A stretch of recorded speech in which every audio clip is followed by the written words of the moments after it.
Welcome back to Jeff Willett's Muscle Hub, home of my weekly Q&A show and all of my YouTube video updates.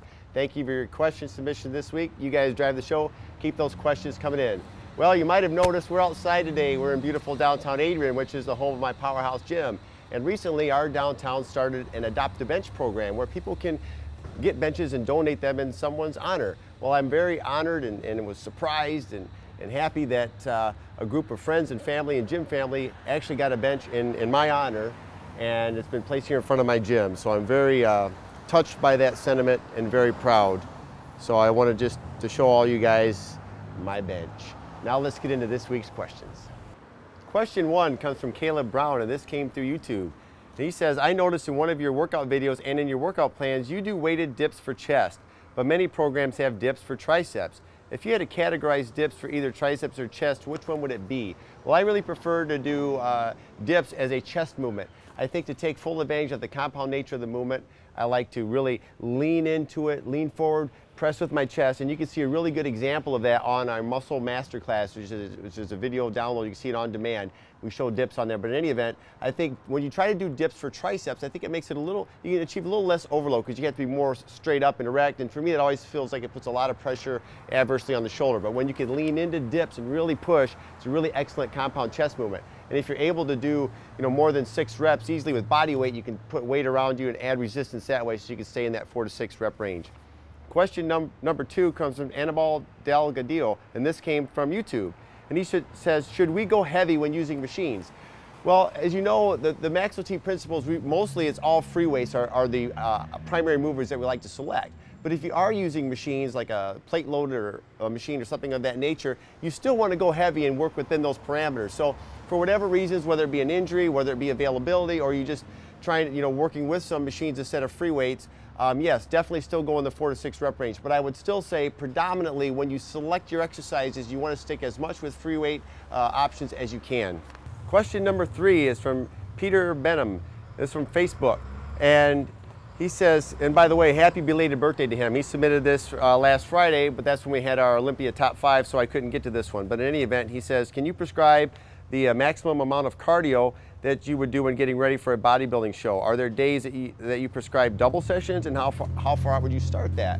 Well, really it's a progression. This whole plan, whether it be the whole nutrition part of it, the cardio part, it's really based on a progression. And a progression that happens over probably 20-some weeks. And each stage builds on what you've done over that time. We keep adding more and more cardio really over time based on your condition and the proximity to the show. There will be a time for myself and the competitors I work with where you could probably be doing as many as 11 sessions within a week's time. And that is doing 6 days a week of one session and then up to 5 days a week doing doubles. There's not really a set time that I can predict that this would happen. I would say in general, these double sessions start coming in around the 6-week point, and then building up from there. But again, it's all a progression, and these things get added over time. You're going to see a really great illustration of this in the project we're working on with Josh as he's approaching that bodybuilding contest coming up. And in that DVD, everything's going to be illustrated, including the cardio. But I'll say this much: he's 3 weeks out and he's doing 11 total sessions a week. Question number 4, this comes from Jeff through Facebook. And he wants to know my thoughts on dealing with knee pain. He's doing Maxwell T last week and he started getting a nagging pain in his right knee when he does about a 45-degree squatting motion.